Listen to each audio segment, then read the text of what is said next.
السلام علیکم ورحمۃ اللہ وبرکاتہ. استاد محترم حضرت جی څنګه یې؟ ښې جوړې برابرې.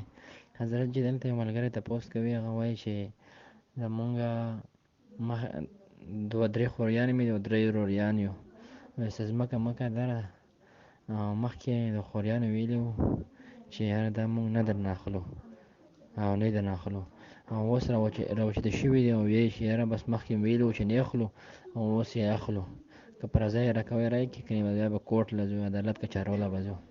نو دا ملګری تپوس کوي، هغه وایي چې مونږ به اوس د دغې د کوم ځمکه یا پیسې دي په دغو کې به څنګه حصه ورکوو.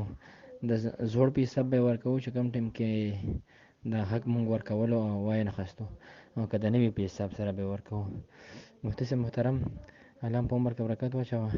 مسله ده لکه مختصر شانتې وضاحت کا. جزاکم الله.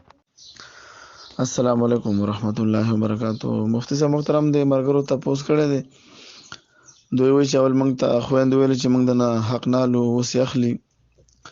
نو د دوی کېږي او که نه کېږي، او باقاعده دوی به د کوم وخت حساب ورکوي. نو د خویندو حق په دې سره نه ساقط کېږي چې هغه وایي چې زه نه الم، حوالې درلېږم بیا ورلېږئ. د یو انسان حق دی، هغه وایي یاره زه یې نه الم، نو په ده سره د حق نه ساقط کېږي، د خویندو پوره حصه رسیږي.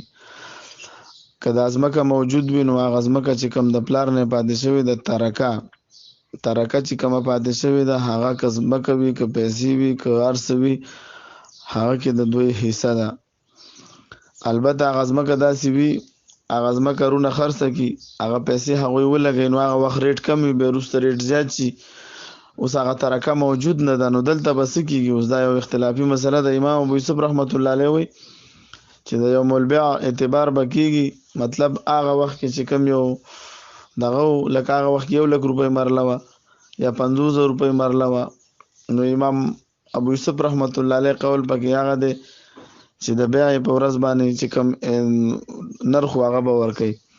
البته امام محمد رحمت الله علیه قول دی چې د یوم الادا چې په کوم ورځ باندې دوی د خویندو له حصې ورکوي، نو په دې ورځ چې کوم قیمت وي هغه به ورکوي.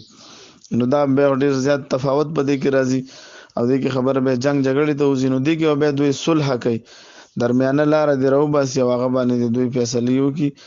ځکه بیا دې کې چې تا یوه ځمکه د پلار ځمکه د خویندو حق دې پکې خرڅ کړو په 50,000 روپۍ مرله باندې، نو که تا 10 مرلې هم خرڅې کړلې نو 15,00,000 روپۍ شوي.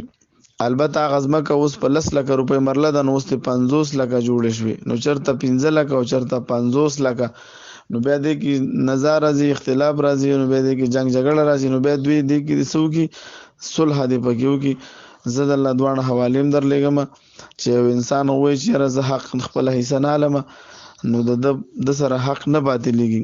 او د امام ابو یوسف رحمت الله علیه او د امام محمد رحمت الله علیه حوالې هم درلېږم.